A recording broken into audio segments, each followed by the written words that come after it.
Reading this morning is 6 sources. Now let me introduce this for a bit. We talk about our 7 principles, and we always know the first one and the last one. The first one being, let me remember here, the inherent worth and dignity of every person, and the last one being the interdependent web of all existence, etc. And we're good at that, but we don't talk about the sources that much in the Unitarian Universalist movement, which is, I think, too bad. So this is the 4th of the 6 this Sunday. And on the right-hand side of your bulletin, we have all of them. And I will start with the living tradition, etc. And then we will read all together the ones from 1 to 6, starting with direct experience. As you do this, see if any of them resonate for you in particular, or in any way make you uncomfortable. The living tradition which we share draws from many sources. Direct experience of that transcending mystery and wonder affirmed in all cultures, which moves us to a renewal of the spirit and alchemist forces which create and uphold life. Words and deeds of prophetic men which challenge us to confront powers and charges of evil, justice, passion, and transforming power of love. Wisdom from the world's religions, which inspires us ethical and spiritual life. Jewish and Christian teachings to respond to God's love by loving our neighbors as ourselves.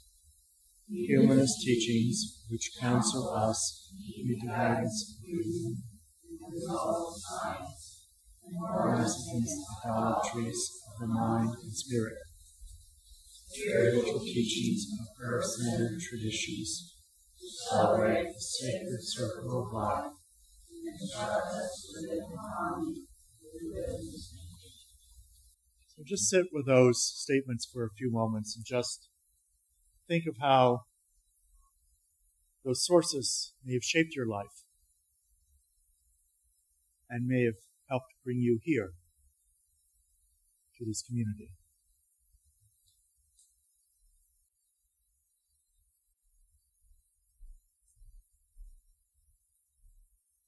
All right, there's no quiz. Monica, thank you again. And Bob, thank you for welcome announcements. And given this is the Sunday of an important football game to many in the United States, usually attendance goes down by about 30%, even though no Unitarian Universalist will ever say they're going to watch the game. Plus, what a great day. And it seems like forever since I was here in this spot. It was the first 2 Sundays in January, and you've just had several services with gifted speakers on very important topics to liberal religious values here in South Carolina. Now I have to follow in those footsteps. That's not the end of it. I'm even more concerned because I heard a number of days ago that somebody or some people feel I am sometimes cerebral in sermons. I was dismayed.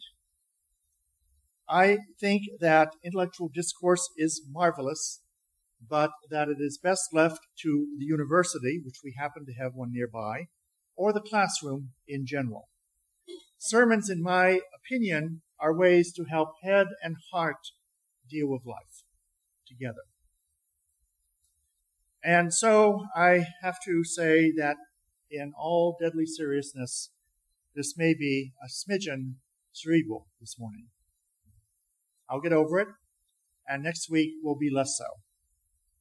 Because this morning I want to talk about the 4th source that we just read. I'd invite anyone who wants to have conversation to come back after the service and join me here so we can have maybe a half an hour or so of conversation before I go to the UU class, which you're also invited to, especially if you're new, which is going to be up at Founders House at noon. But I would like to do this conversation process every Sunday that I'm here until I leave. So right after the service, come on back and we'll chat. First, however, I want to mention a new Sunday morning option for you. You will see over in the corner a small table. It's back to the sanctuary and has candles on it. Betsy Lawson, who many of you know, got the table and candles after discussions with the Sunday Services Committee and myself. That table and those candles are for any silent joys or sorrows you want to share, but you can't do it publicly or openly. You're welcome to light a candle before the service, and I would say maybe early in the service if you do it quietly.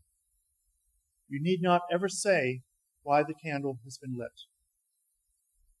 We started this ritual back in Springfield, Illinois, where I was interim minister and have the current bet with the current minister, a decade ago.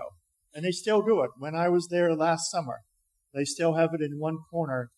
And any given Sunday, there's 3 to 6 or 8 candles lit by people who want to keep their joys or sorrows private. So I want to thank Betsy for doing that task. I took the liberty of lighting the first candle this morning for my younger sister, Jamie McComb, who died suddenly in September 2009 in her sleep. She was 44. I'd only met Jamie for the first time in the mid-1980s because she was stepsister from my father's wife number 3. I was from wife number 1, and it's more complicated than that. But we only became truly family, the two of us, since 1998. When her oldest son died of cancer at the age of 26, I think she never recovered from his death, and she withdrew more and more from the things that were passionate in her life. She was very protective of me and I of her. Our lives were profoundly different, but we treasured one another. I still miss her presence, and on one of my cell phones, I have her voicemail, the only thing I still have of hers, that wished Deborah and myself a Merry Christmas from Christmas Day 2007. The service is partly dedicated to her and a, believe it or not, theological dilemma that she posed. Early on, when we were getting to know each other, I asked Jamie about her spiritual life. There was a dead silence, and she said, "I don't believe in God." Well, I was taken a bit aback because I had pretty serious doubts too, but I thought I was on a spiritual journey of some sort. I had never before heard anyone equate the words spiritual and God.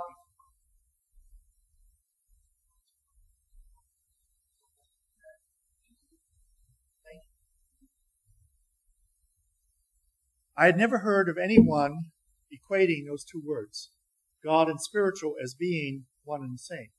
So that was new. Now, granted, I did share her lack of belief in a traditional creator God who, depending on what church, synagogue, or mosque you attend, is either loving, wrathful, or deeply conflicted. I bristled at the mention of God in hymns any time that I went to church of any faith whatsoever. The mention of God as we understand him in AA meetings made me want to jump up and shout, "No, you've got it all wrong." I expect that one reason I was attracted to Buddhist teachings as a teenager was that it offered a clear alternative to Western monotheism, the idea of one creator God above all other things. So my lack of a faith in a God over us with a heaven for believers and a hell for the unbelievers continues to this day. This fourth source that says Jewish and Christian teachings that call us to respond to God's love by loving our neighbors as ourselves has troubled me ever since I first read it years ago. It wasn't because the golden rule is an ethical statement that makes much sense, but the love of a traditional God I can't accept? What was I to do? Well, I could have avoided AA meetings, but because I'm a recovering alcoholic, I choose to go. So I did the simple thing of changing the language of the 12 steps. If the word God comes up in our hymns here, as they do today, I'll lip sync when I get to that word. Last Sunday, I attended the Peace Church service to hear Reverend Jimmy Creech speak again, because I'd missed his service in the morning. I was teaching or helping to teach Christine here about how to teach about covenant. Right, Units and Affirmation Covenant. And it was great. They're wonderful to teach, but I've already told you that. But anyway, I didn't get to the service, so I went to Peace Church, and God was mentioned a lot there. Now, to be honest with you, I've been thinking about and questioning the idea of God ever since I was a child. Over the years, in life reading and experiences, I came up with an alternative idea. It's not new, so I can't take credit for it. The idea may be radical, or it may be, oh yeah, we've heard all this. I can tell you that friends of mine who are fundamentalists do not like it whatsoever. My theory of God relies on some presumptions. First presumption, I believe in evolution. We know of evolution in plants and animal species. What about spiritual evolution? I shared some weeks ago my idea of evolving spiritual DNA.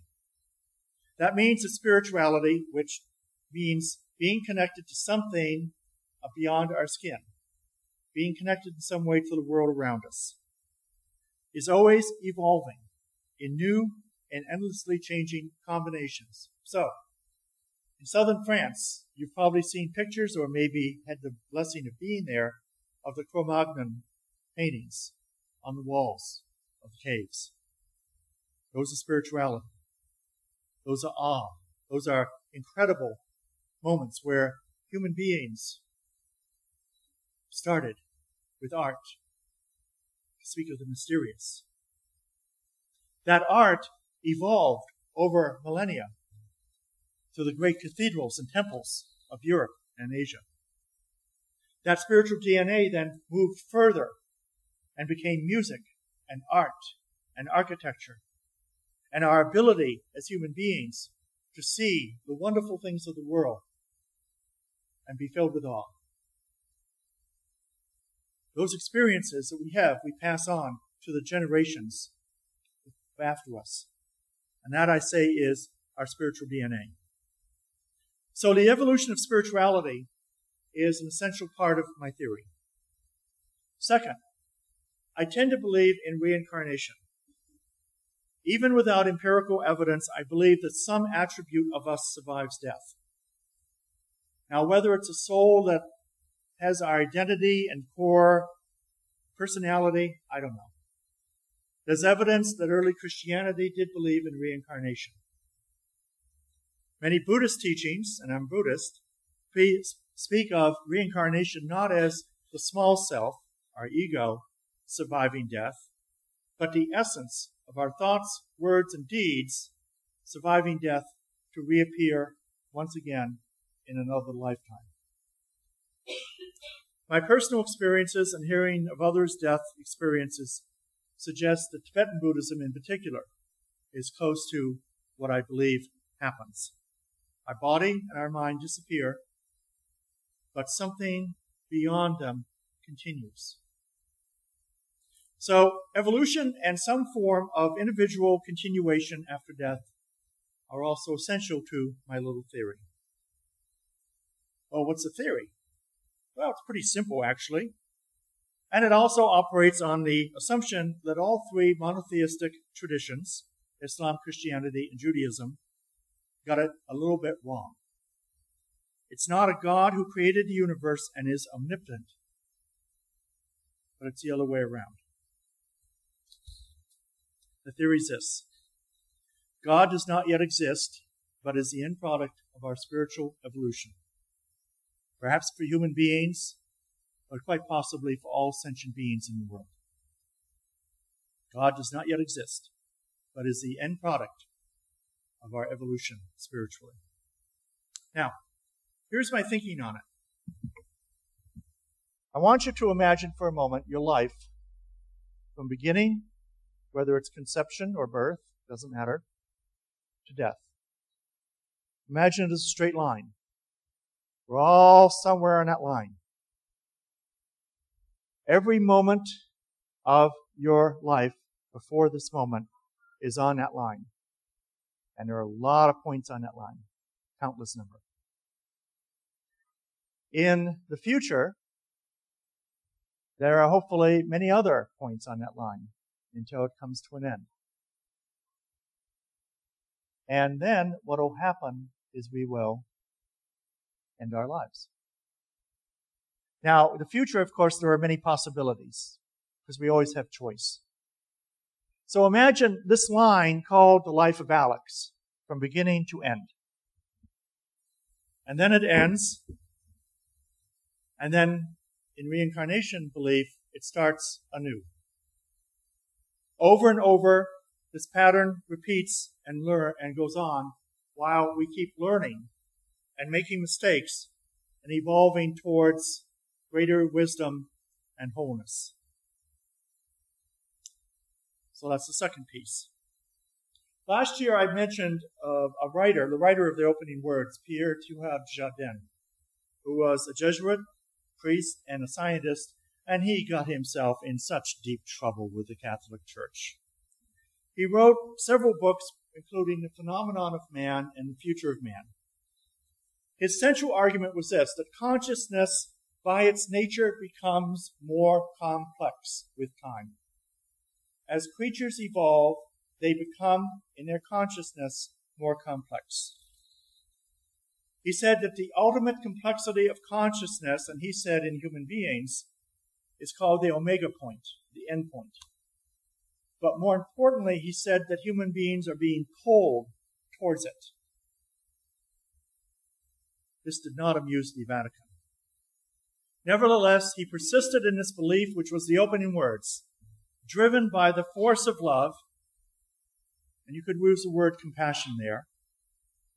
The fragments of the world seek each other so that the world may come into being. So what are the fragments? Well, you and me.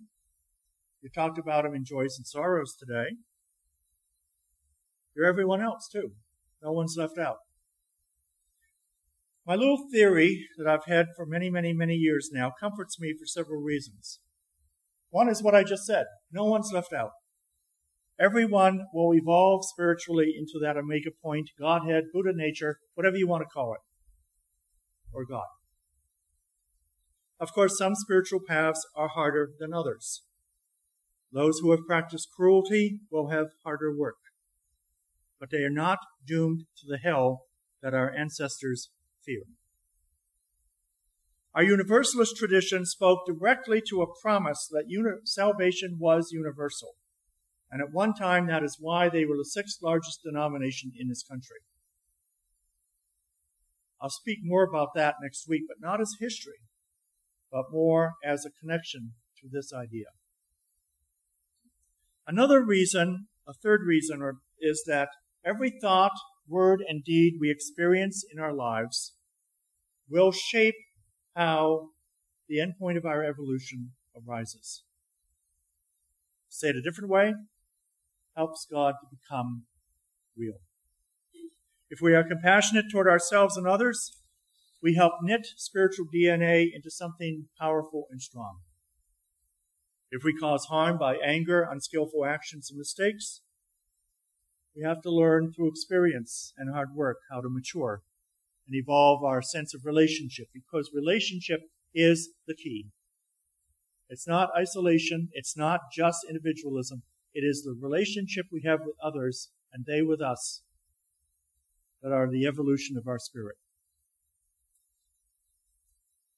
Another reason is of this idea of God as the omega point, says that there's essential oneness to that endpoint of spiritual evolution.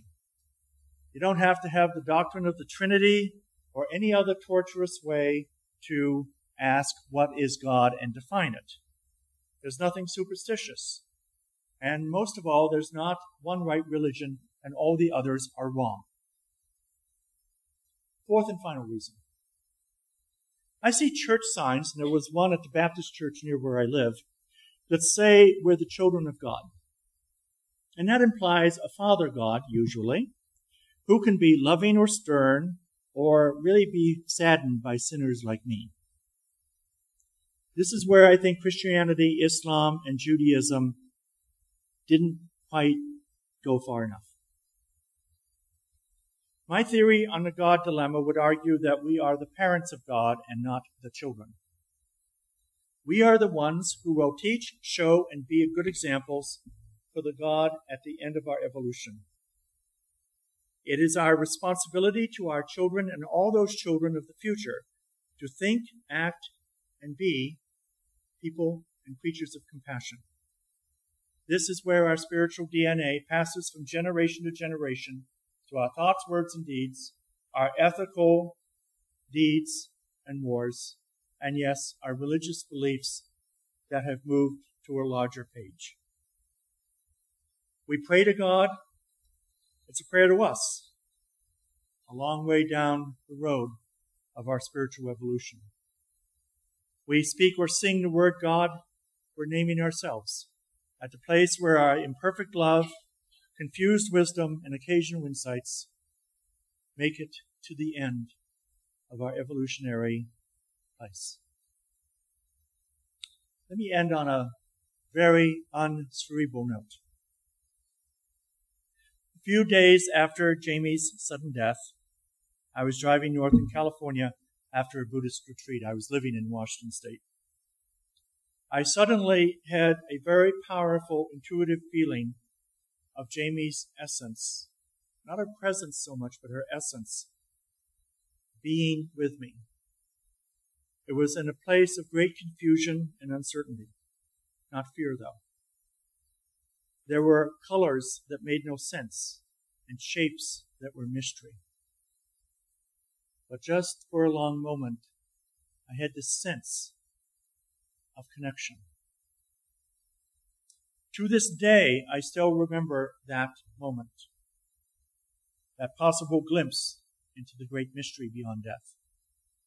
Was it real? My intuition tells me it was something extraordinary and some very brief moment of connection to my sister. My intellect would like more answers and has questions. And so I hold them in balance and I ignore neither. That afternoon, I parked on the side of Interstate 5, and I chose to do then what is called metta, or loving kindness practice, for Jamie as I stopped on the road. The practice I said in that car that afternoon was a prayer or blessing to the unknown future that I believe is greater than the pieces of our parts. I'll paraphrase it now for Jamie, for Edith Case, for all of the people in your lives who in the course of your lifetime have died. All those who have come before you. And of course, all of us who have our turns. For everyone on the path to bring God into being, where the fragments of love will unite, and the world, the whole world, will come into full being, full awareness. You might even say awakening. I'll say it for everyone who has done one good deed in their lives, just one, because that is enough in the long run, and who is a parent of the God that will be the sum of all of our love, despite all of our fears. This is an adaptation of the prayer that I did for Jamie that afternoon in September of 2009. May all who have died and will die be filled with loving kindness. May they all be well. May they all be peaceful and at ease. and may they all be free from fear. And may we be as well. I don't know what God is. There's some things I don't think, other things I do. That's my right as a human being. What I'd like to believe, though, is that our lives aren't without purpose.